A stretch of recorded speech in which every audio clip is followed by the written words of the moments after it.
What's going on, Dre? Welcome to the show. Man, what's up? What's up? How's it going? I'm doing well, man. I can't believe I had to fly all the way to Indonesia to get you to talk to us live about branding, man. So, look, you've been running your brand for a decade now, man. Can you tell me what makes a brand last? Yeah, I think when we think about a brand that sustains over the, I guess, all the things you think about as far as inflation and sustainable, I would say that a successful brand is a brand that creates an emotional connection with their audience. They are bigger than the products and services that they serve, and they look to actually build community and something like a deeper value. We think about brands such as like Nike. They stand for athletes. They stand for physical activity. They stand for what they believe is what's right. And when you have political issues and things that come up, they stand on business. And I think that's why people stay with them, why people believe in them, and they continue to push on. That's a really good point. A lot of people think Nike and they think, okay, it's a shoe brand, but the reality is Nike makes you feel way more than just a shoe brand. They make you want to do something. Yeah, They make you want to act. I guess yeah, that's their phrase. Just do it. yeah. Just All do right. it. So, what would you say is the number one thing for a small business like my own and some of the other ones that you work with? I know you got big clients and smaller clients. Mhm. What's the number one thing that we need to be thinking about for brand management? I think we think about brand management. It's one, identifying what your brand is, who your brand is to attract, and how you're going to nurture and essentially like take your customers through some type of transformation. A lot of individuals don't really think about their brand as a before and after. When individuals are coming to work with you or coming to experience your services, there's a before that they're at. Whether I'm a fitness trainer and I am overweight, or I am a person dealing with depression or something, or I am someone who's trying to make more money in my business. Every person has a before. Our goal is to figure out how do we show them the before and say, hey, this is the solution and this is going to be your after. So after, you're going to be fit and feel healthier. After, you're going to have a happier, healthier lifestyle and be able to spend time with your kids and family out in public. After, you're going to, and so on, to make more money, $10,000 a month, whatever your goal is. And so I think that if most businesses establish a before and after, then that will initially help them start to understand who their audience is and how they can take them through, you know. Okay, so walk me through that. If you had a client come through the first door, and many of our audience is going to be lawyers, solo and small firm attorneys working through the issues of trying to do all this brand management stuff themselves, Yeah. right? And a lot of times we all get caught up in pushing ourselves as the brand, but I think the reality, like you're pointing out, is it's less about who we are as attorneys or Yeah. who we are as leaders and more about the solutions we can give people.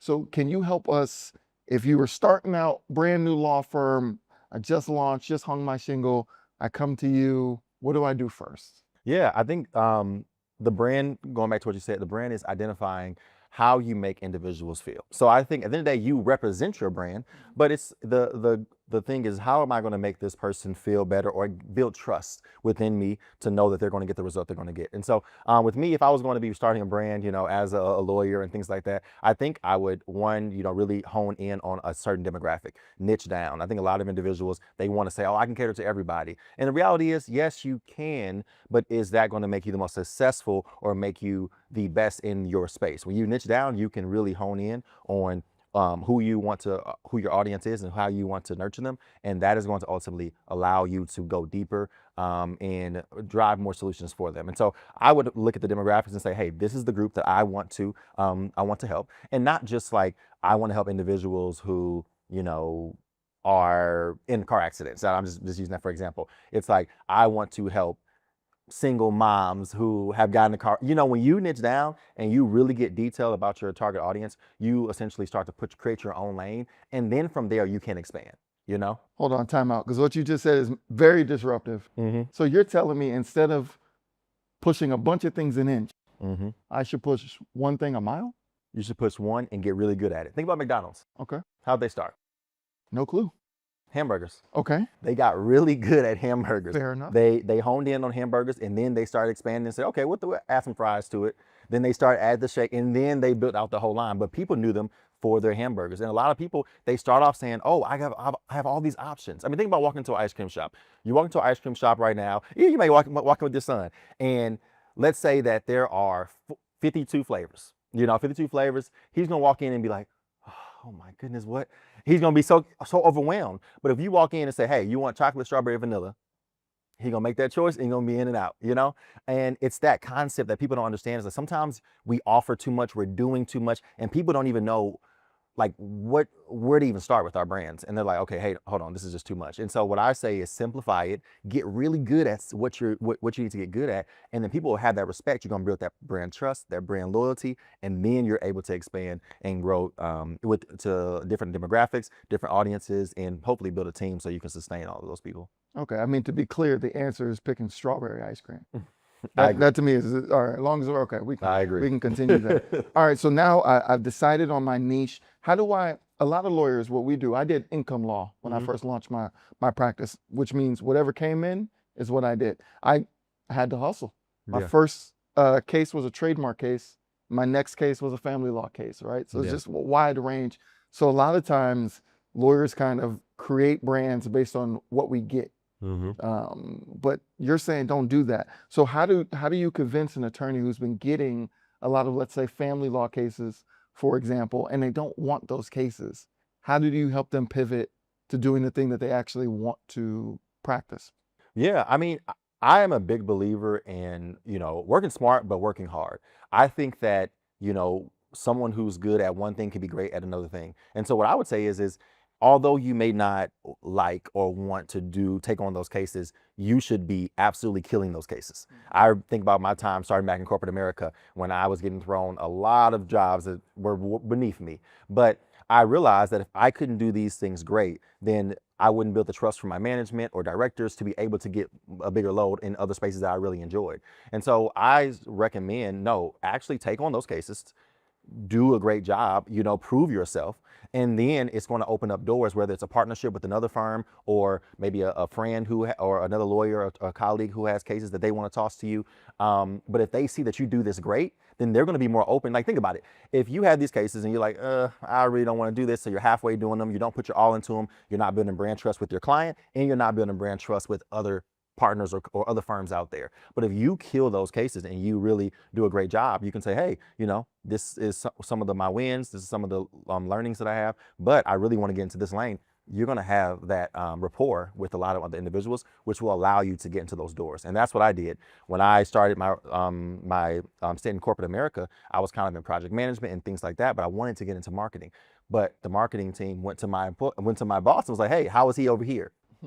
And so it's like, once you start doing one thing great, you're going to open up more doors over there. So Tell us a little bit more about your journey, because I did give the bio, and it's an incredible bio, man. But let them know a little bit more about your journey. yeah, absolutely. Yeah. So my journey actually started off, I would say in college. I was started off in sports marketing, actually as an intern, and I kind of did all of the sales. I would go into the local businesses in the community, and I would try to get them to offer different, offers at our basketball, football games, etc. on the big boards. And so I started off there, worked my way up to lead intern, got a chance to manage over 20 interns over at Arkansas State University. And then from there, leadership said, hey, like, you should, do more here. And so I ended up graduating, worked for the Rams for a little bit, did some internships with Larry Hughes, that used to be an NBA, and then also did an internship with the Cardinals. And so I got a chance to work in the sports marketing a lot. And then from there, I was like, okay, I want to get into some real money, because sports marketing it's a hustle, and you have to work. And I didn't really want to go get a master's, doctorate, all that. And so I said, you know what, let me just get to the money. During that time, my dad was getting sick, so we didn't really have anybody in the house making a lot of money. And so I said, okay, it's time for me to step up and be the man. And so I pivoted, went into grocery retail, but I knew I had my eyes set on marketing and grocery retail. So I started off in the field, district manager, and auditor and things like that. And then I created a deck that actually to the marketing team, and I pivoted, and they said, wow, you actually know what you're talking about. I took a lot of courses, a lot of self-work, and then eventually I started my firm after a few years working for a few marketing companies in the corporate world. And so I don't have a traditional path to marketing, but I think that one thing that has always stuck with me is just pay attention to what makes people move into action.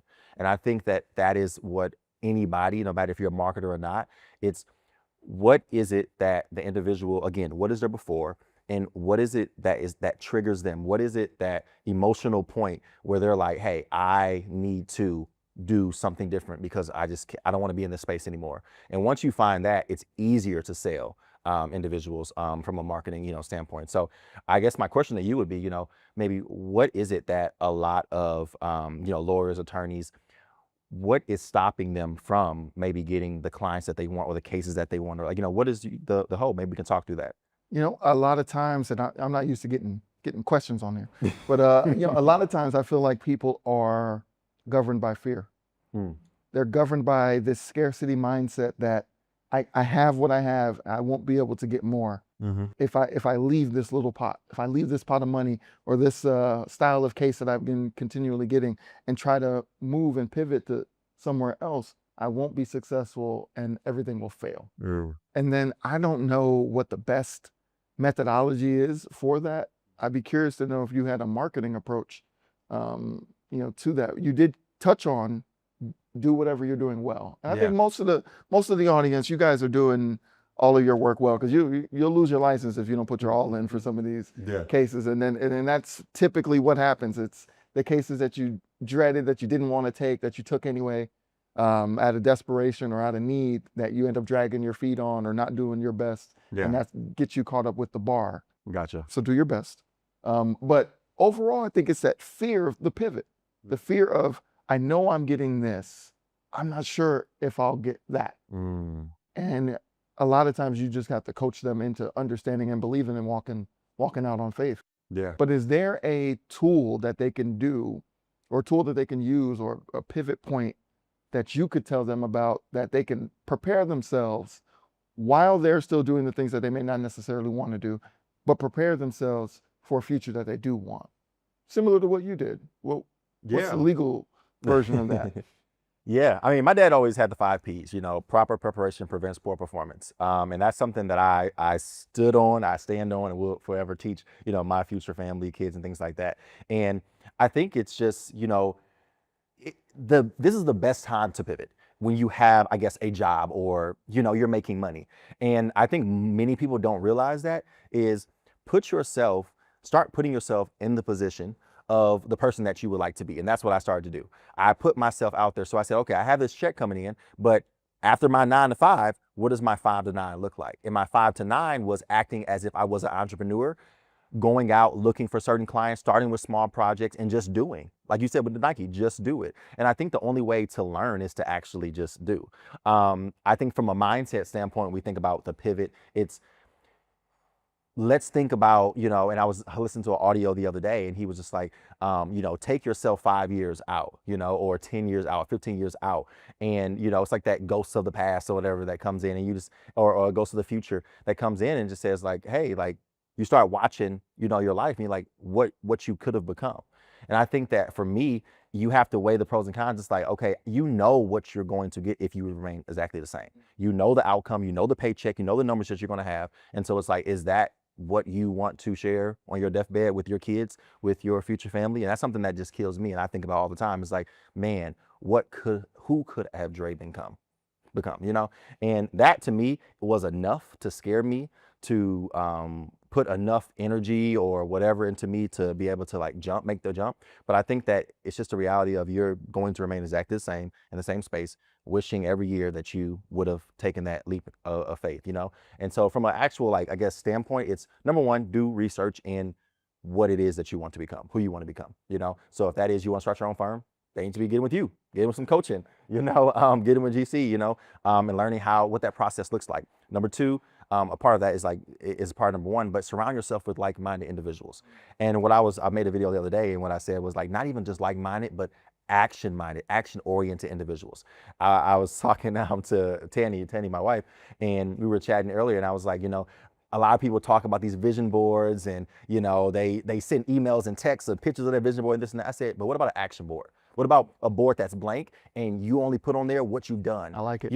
That's what I'm about that action, And so I think that more individuals need to really start to realize that it's not as hard, as we may overthink it, and I know, again, you can speak more to that, being someone who took that leap of faith and is, super successful and growing with the clients that you have. So yeah, I mean, I wish there was a better answer, but I think that that's just the real answer. It's like, in entrepreneurship, you just have to do it, and you have to fail.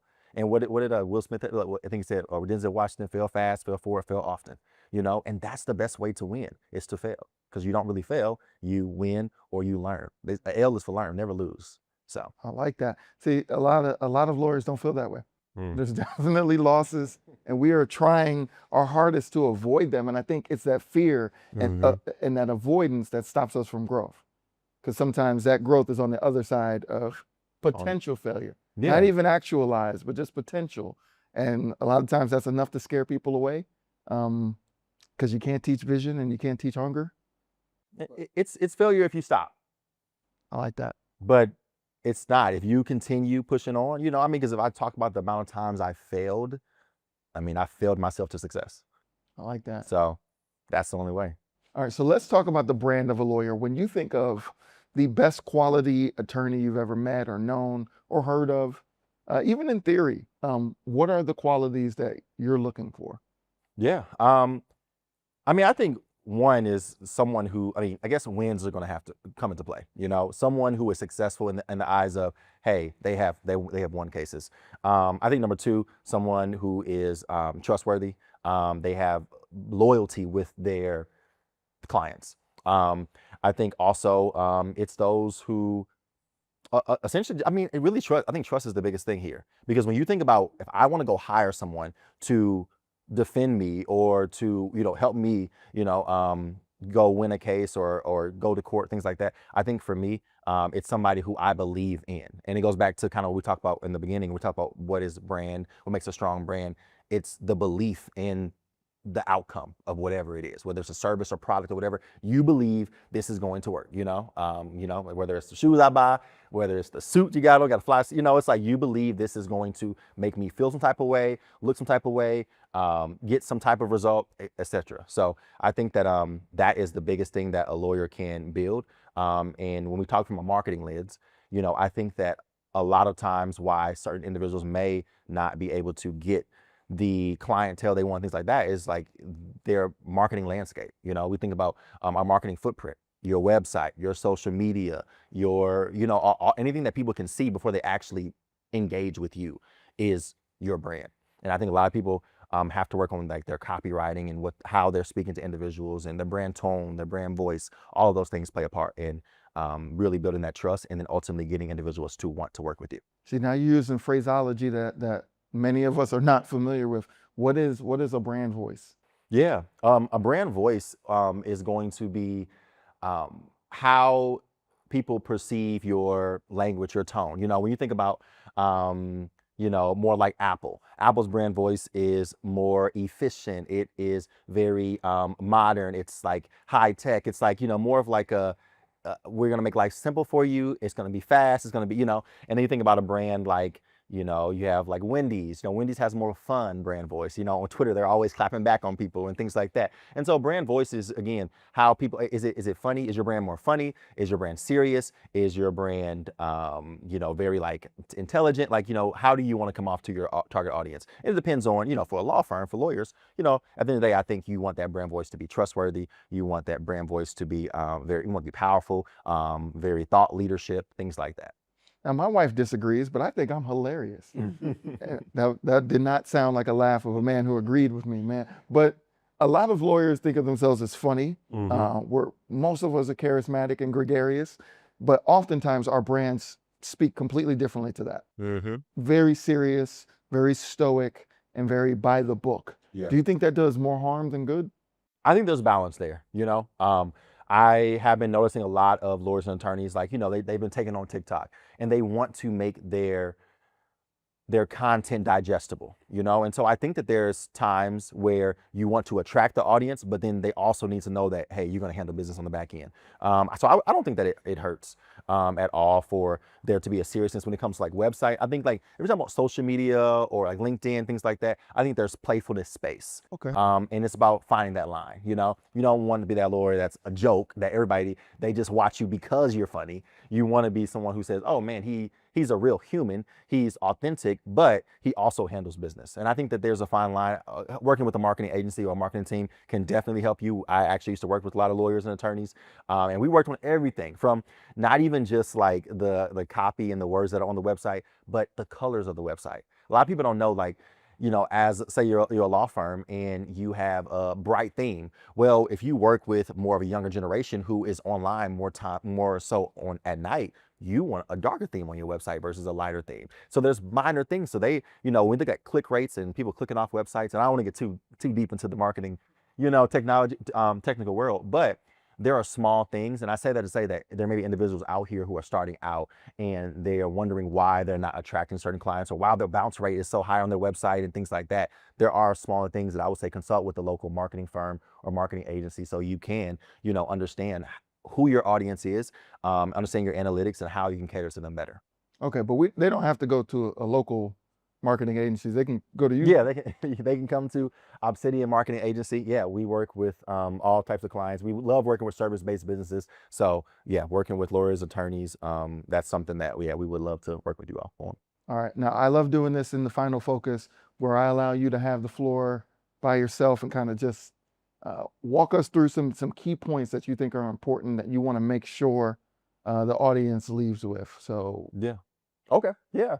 I would say that if you're out there and you're starting out, it's best to get around, like I said earlier, like-minded, action-oriented individuals. Not even individuals that are in the same field as you, but individuals that are just moving. I'm a big believer that, you know, there's progress and there's movement. You know, you can be moving, doing a lot of things, but there's individuals who are actively on their way to success in whatever way success looks like to them. But you want to be surrounded by those individuals.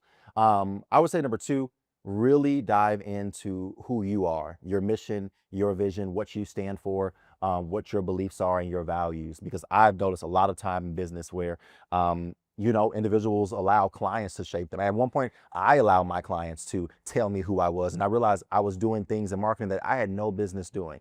And so I had to reorganize, restructure the business, and really stand on the values that I believe in and work with the clients, people that I want to work in. I'm a big believer, you know, in God, and I believe that, you know, He has the people that He has for you. And so if you stay in your lane and you do what you're supposed to do, those right clients are going to come.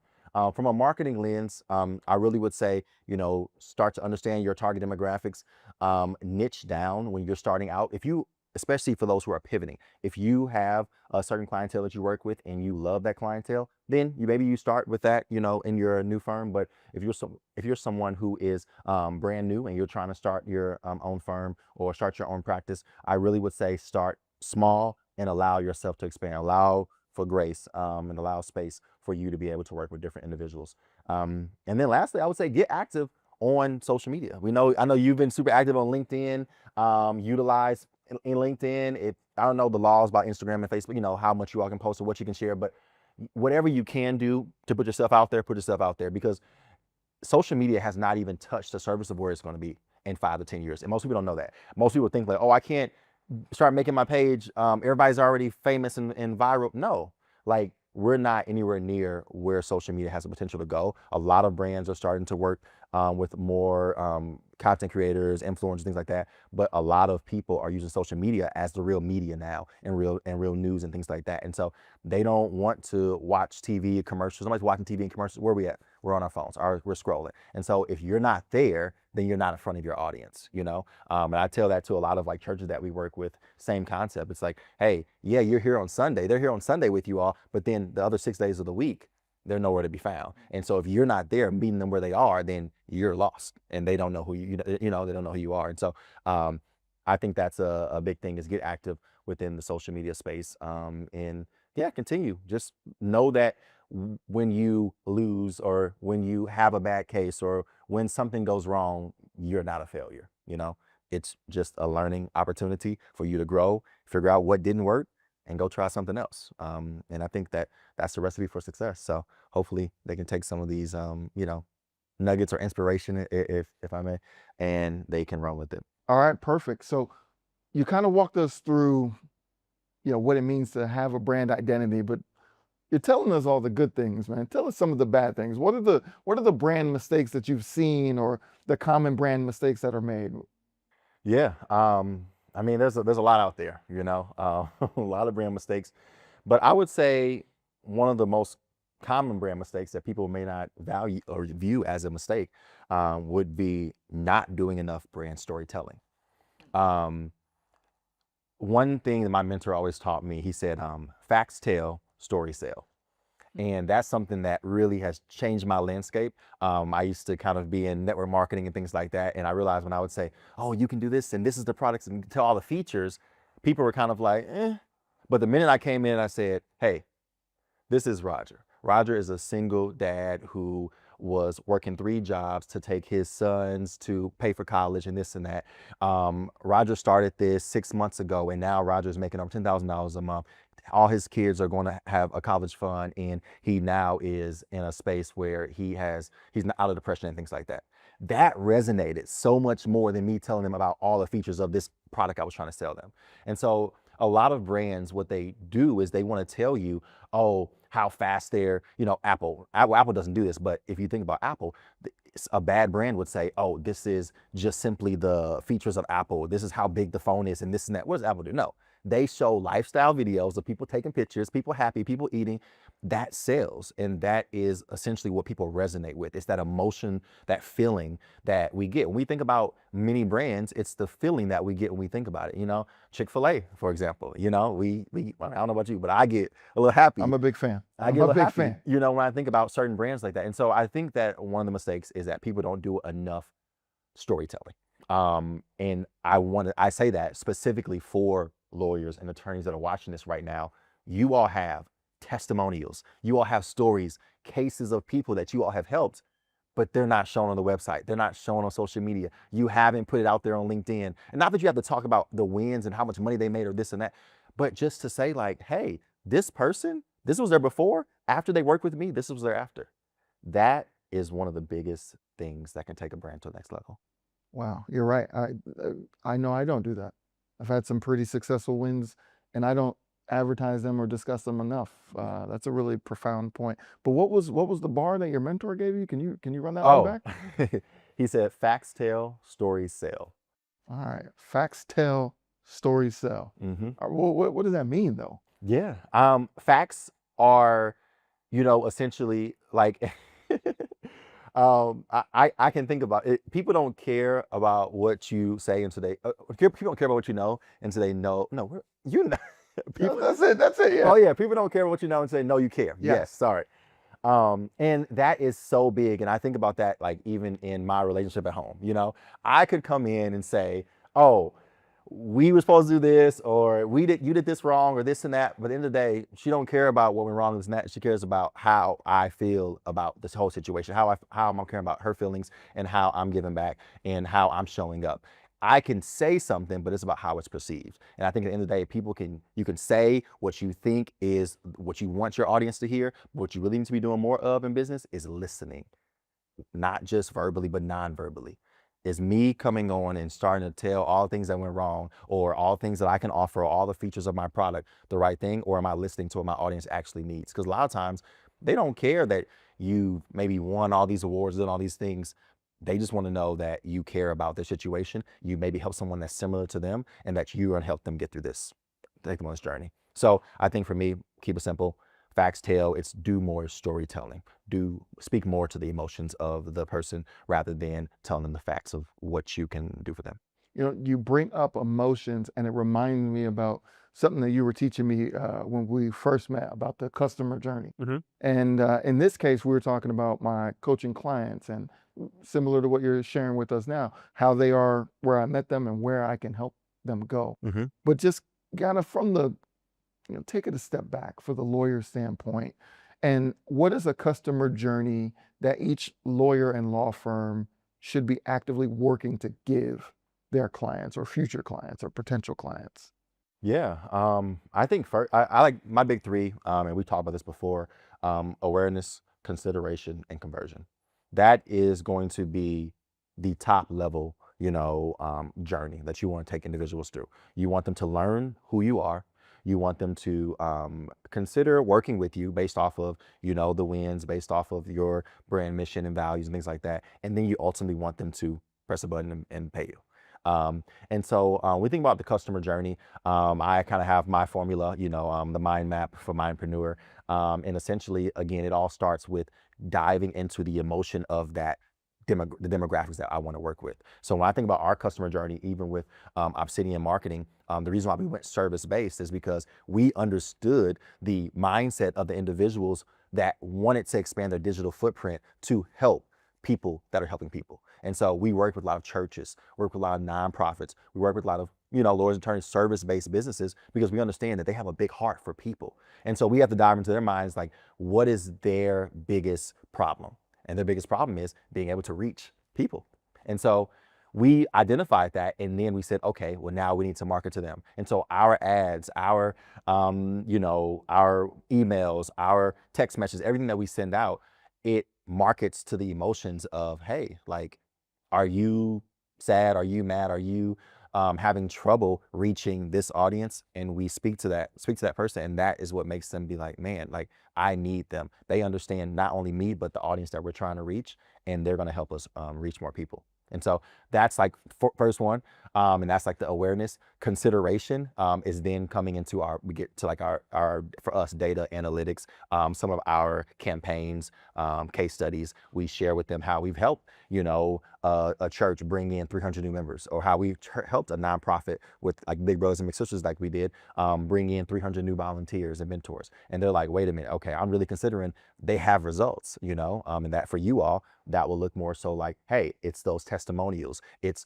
those wins or those accolades that you may have on your website. And then from there, the conversion is the ask. And a lot of people miss out on that too.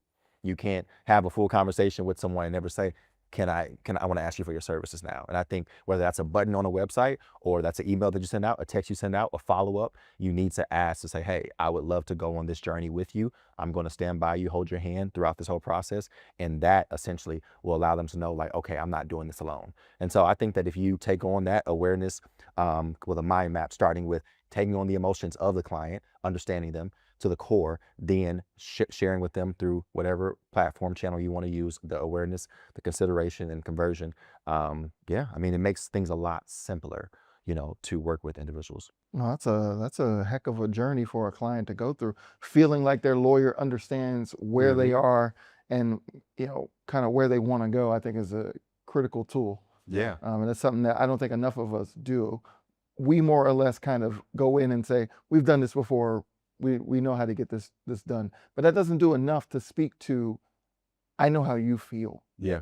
and I know how you want to feel, and I'm going to help you get to that space by doing this legal work that I'm gifted at. I'm going to help you get to feeling happy again, or get to feeling protected again, or whatever the case may be. Yeah. Um, And okay. and I think there's spaces too, like, I know we're talking about lawyers and attorneys, individuals that are starting out, but I think that you have to know yourself too. If we talked about earlier being that, that person who maybe not, doesn't have the biggest personality or this and that, well, maybe you need to hire a VA or someone who can exemplify that. I know for me, when I started out, I was pretty, straightforward, hardcore, just give me the work, I'll do the work. And I soon realized that I didn't have that personal touch. I didn't have, I wasn't reaching out on birthdays. I wasn't sending flowers when someone passed away. I wasn't. But then I brought on assistant, now operations manager for my brand, who is that for me. She reminds me, oh, so-and-so's birthday, so-and-so's this. And she makes the person feel welcome. All of our clients, they understand that we care about them and we love them. And so I would say this for those out there who maybe, sometimes lawyers, doctors, etc., you all kind of can come off, a little bit too serious sometimes and things like that. Make sure you're also identifying in you, how you perceive. Perception is reality. And if you don't have the time to, possibly like be that person that makes them feel like you understand them, hire somebody who makes them feel like you all understand them, that front office person that can, be that person. Because I think that's huge. Again, going back to, people don't care how much you know until they know how much you care. And if you have somebody on your team that they know cares, they'll stick around because they're like, okay, they do care about me. You know, That's a funny point. But one of the things that you brought up that you taught me at the very beginning was about the customer journey. Now, granted, we were talking about my coaching clients and my coached lawyers, but you taught me about exactly what you were sharing with my audience, not just about where they are, but where they could be with your help. Yeah. And I don't think that many people have scaled that to the law firm Right. apparatus, right? Not many of us are saying, hey, we can take you from here and get you here. We're more or less saying we know how to deal with this case.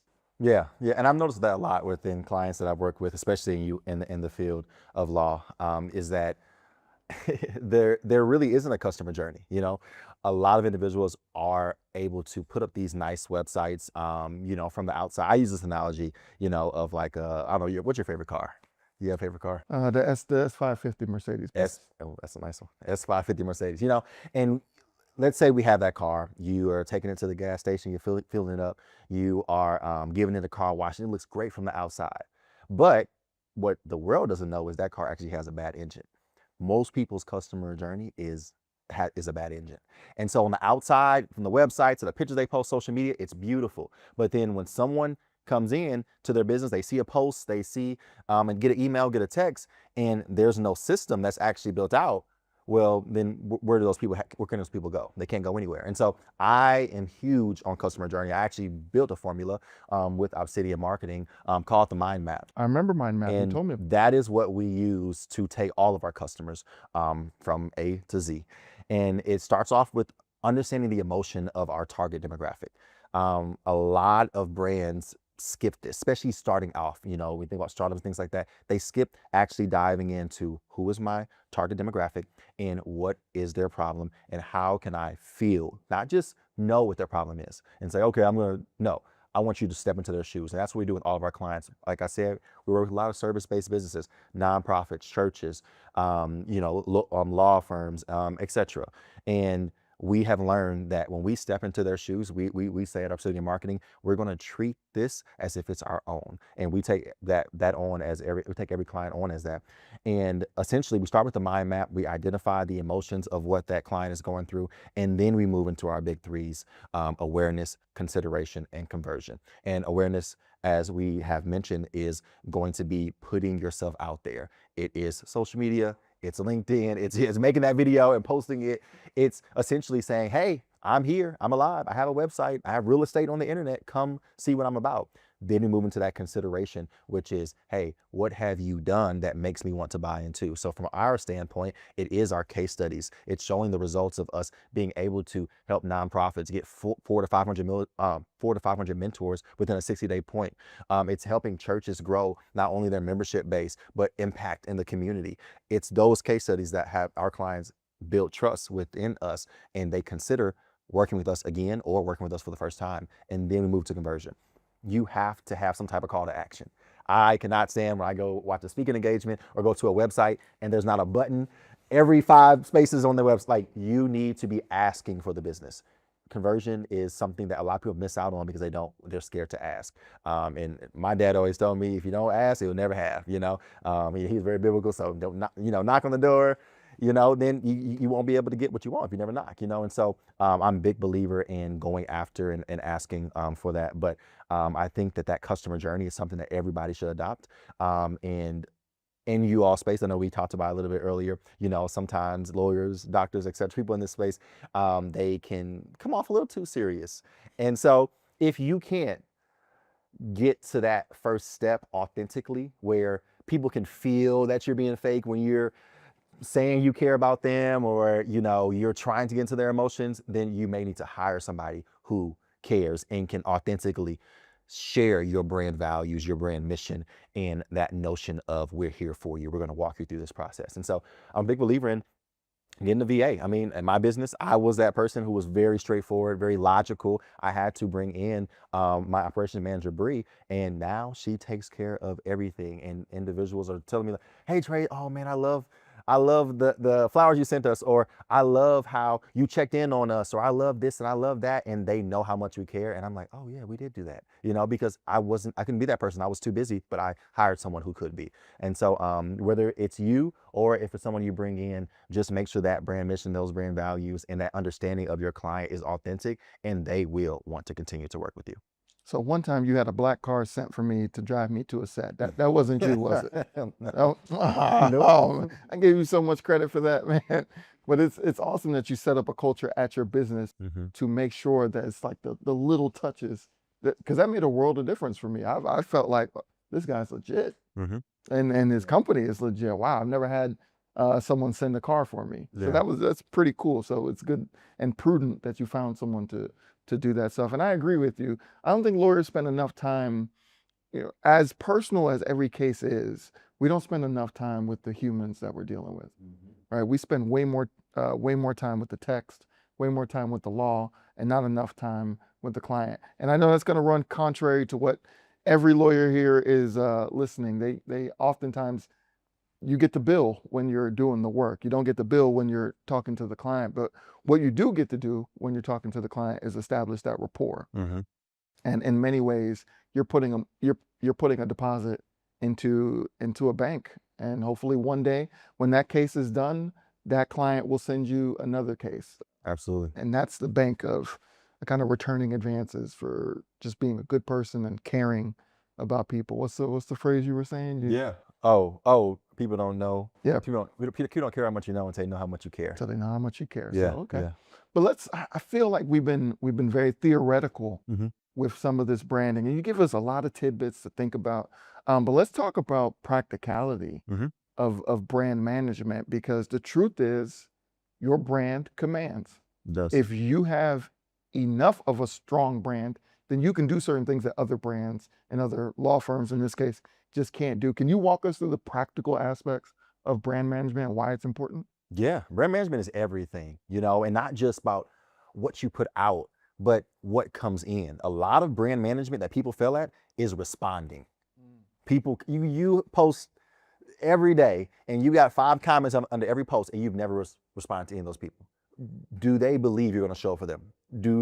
Are you building trust with them? Brand management is more than just what you put out. It's about what is perceived. I always say perception is reality.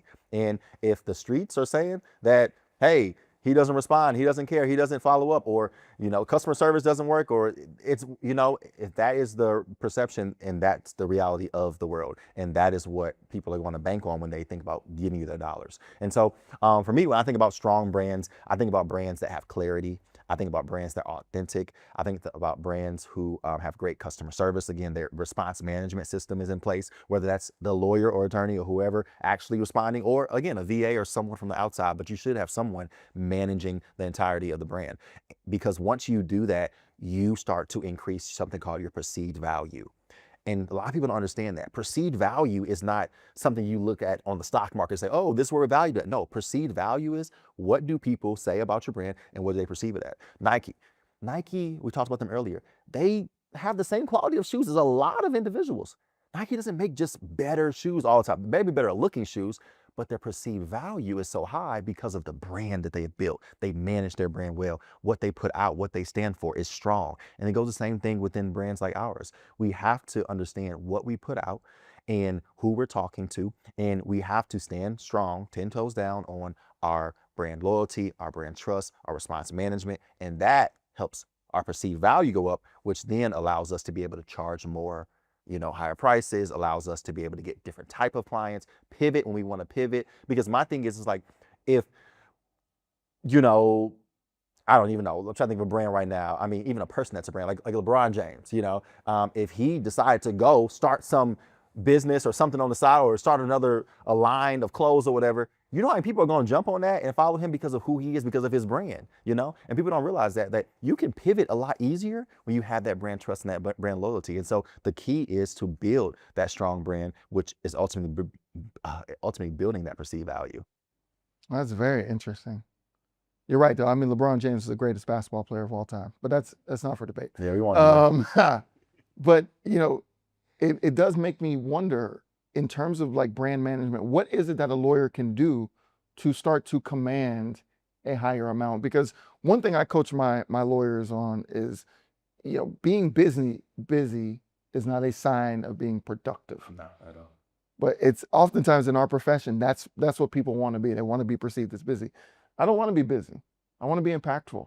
And I feel like those who are impactful charge for their impact. Yeah. So what is it that a lawyer can do tangibly to help themselves, get to that level where they're charging top dollar and no one's questioning it? Yeah, I mean, I think it's going to come down to the clientele that you're serving, and it's going to come down to the stories that that clientele can tell. It's going to come down to a website. Now, granted, you don't have to have a 12-page website to build a strong brand. You can have one landing page and build a strong brand. But I do think that there should be some type of real estate on the internet. That's why I call it real estate on the internet that you should have. So it should be some kind of landing page that talks about you, talks about your wins, talks about your values, talks about your missions. There should also be on that landing page stories from individuals, testimonials of individuals that you have helped and how they felt, why they're so happy working with you, why they recommend you. And then there also should be people that vouch for you. If you are who you say you are, there should be more than your wife or your son that says, "Oh, my daddy's great," And a lot of people they kind of don't realize that. They're like, "Oh, I am the best and I'm great and I'm this and that," but nobody around you believes that. That's a problem, and that's something that I had to hit reality with when I was starting off. I was like, man, like I wanted to build a brand that had a lot of perceived value, but I was like, I really hadn't done enough or done a lot, or at least got people around me to say to give me feedback and to continue to build up my brand to say, okay, now I can charge higher prices, because at the end of the day, the market determines how much you're worth. And so when you become great at what you do and you have other people that are saying that you are great, then the market's going to say, okay, he can charge more because he is valued at that. And so I think that from a lawyer and attorney standpoint, I mean, essentially what you need to do is, get out, put yourself out there, get the landing page. You need to ultimately put your accolades, put who you are, your mission, your values, so people can see if they are aligned with those. And then you need to get, video testimonials or written testimonials, and start getting around other firms, lawyers, attorneys that can vouch for you, because we have other people say, hey, I can't take on this case, but I know this person can perceive value, and it just builds like that. So I think that's a great start for individuals who want to start to build that brand. And then as you start to do more and more, put it out there. Like I said, use social media. Social media, a lot of people have built a lot of perceived value with social media. It may not be real. We know there's ups and downs. Social media, some things are fake, some things are real. But at the end of the day, it's a way to build a value. So I would definitely make sure that you're utilizing those. Okay, one thing that I definitely know for sure is that the majority of lawyers, we get our cases from other lawyers. Exactly what you pointed out. I can't do it, but I know the guy or the woman who can, right? And then we get these alley-oops from all over. And the question is, people they'll throw you an alley if they think you can dunk. How do we help people understand? And I shouldn't have went basketball parlance, but so people will send you cases if they think you'll get the cases done well, if they think you'll treat those clients right, and those clients will then, think well of the person who referred them and well of you, right? So how do you establish that, and how do you communicate that to other lawyers, not just, that you'll do the case, but that you're going to represent them well as their referral? Yeah, I mean, I think it's just, it depends on the communication, like how we're communicating, whether it's via email, talk, text, etc. But I think it's a feeling. If you came to me with the case and I'm just like, okay, who's this? What they do? Okay, like body language, how I speak about my clients, like even like when I'm talking to Tanny, my wife, when we're talking about certain clients, I still come correct. Like, hey, this person may not be, I might not be the happiest with them right now, but I care about them. But I know they have potential. But I'm gonna help work on this with them. It's a feeling that you get, and I think that you want to show yourself to be someone who is authentic and trustworthy, not just to clients, but to colleagues. Like, I can't get on a call, talk to my team, and tell them, oh, this client, this and that, blah, blah, blah, and then get on the phone with the client and expect my team and everybody's morale to be high and be this and that. It's going to be seen. And so for me, I'm a big believer in, actually believing in the work that I do, which ultimately allows me to have confidence and give that confidence to my team, give that hope to my team, which ultimately allows us to have better outcomes from our services and products. So I think that if you really truly want to build that kind of rapport with the individuals you're working with, then when you get those cases, be happy, I mean, you have to be, what's the word, ubelit, which is like just over exasperated, just so happy. So, like, hey, thank you so much. I'm appreciative of this. I'm going to take care of them for you.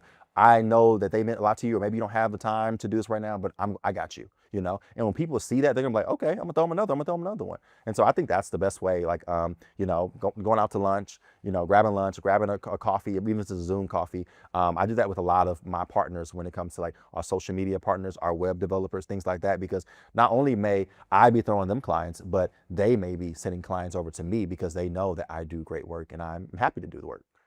I mean, this must have got invented during COVID. But what is Zoom coffee? What is that? Oh, Zoom coffee. Oh, it's just jumping online and grabbing a coffee. So like it's as if we're meeting at a coffee shop, but because we know people now, individuals don't all come into work. I don't have a physical office anymore that I go into. I'll grab a Zoom coffee with someone, and I'll say, hey, let's jump on, let's chat for a couple minutes, maybe 15, 20 minutes. And you tell me if it's a marketing colleague, what's working for you right now? What's working for your clients? What's getting them the most results? And we'll have that conversation. And we'll just drink coffee on Zoom rather than, just a basic phone call, because it allows us to share our screen, talk about different clients, maybe show some wins, things like that. So.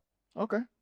All right. So for everyone out there, my challenge to you is have a Zoom coffee, at least one. By the time the next Final Focus episode drops, I want you to have at least one Zoom coffee with a colleague that you haven't connected with in a while. Either someone that you would refer a case to or someone that you hope would refer a case back. So something to consider. Yeah. All right. Let me ask you, what other challenges do you feel like small businesses and law firms kind of deal with that they really just aren't prepared for? Yeah, I mean, I would say definitely it's funding, you know. A lot of it comes down to money. We don't have the money that the big brands have to run the big ads, to, be able to, maybe even have all the back end systems and processes to be able to, be efficient. And so I would say think differently. That's something one Steve Jobs quote, and I love that quote, is think differently. How can I have impact within my community, within my brand, within my business, without using all of my dollars? And so for us, I mean, it was thinking differently. How can I get my name out there? And we did different free projects. We call them passion projects. And we would go to churches, mid-sized to big churches or mid-sized to big businesses, and say, hey, you know what? We see what you're doing in the community. We love what you're doing. We want to offer actually a pro bono for you. And we're going to do this for 30 days, 60 days. And from there, all we ask that you give us a testimonial, that you share something, you should basically just share some on your page or just talk about us, because they have a pretty big audience, but they may not necessarily have the right marketing. We would identify a problem and help them out. And so I think that for us, that was the way that we thought differently. Okay, we can't run ads and we don't have the funding for this, but we can do a free project for someone who's basically a free ad for us. And so I think that when you think about individuals who, maybe are starting out, they're like, okay, I don't have funding for all this back-end technology or HR systems or whatever it is that you all need in order to make sure that you are in alignment with the law and things like that. I think it's saying, okay, hey, who can I partner with? I mean, I don't care if you're 30, 40, 50, 60, we can call it intern, be an intern for another firm, or be an intern for the firm that you are at now, and just really start to understand the systems, the processes that they're using. Don't illegally use them, but if you can, if you have access to them and there's different things that you can like download and look through, but really start to utilize what you already have in your basically in your area, and utilize that to push your business forward. I think that we can't just think the typical way of, okay, I'm going to save this much money, then I'm going to start, then I'm going to, no, what do you have in your space right now that you can utilize to go forward? I know I don't know about everybody else's firm, but my jobs when I was in corporate America, they paid for us to have LinkedIn Premium, to have LinkedIn Learning, to have all these different things. So I'm like, why am I not utilizing that to help my business? So it's like, how are you thinking differently? Is utilizing what you have already to help build your brand rather than thinking that you have to save all this money up to just take this big leap and then start over. All right. We're going to do some rapid fire questions. Let's go. All right. So which platform should lawyers be on if you had to pick a couple?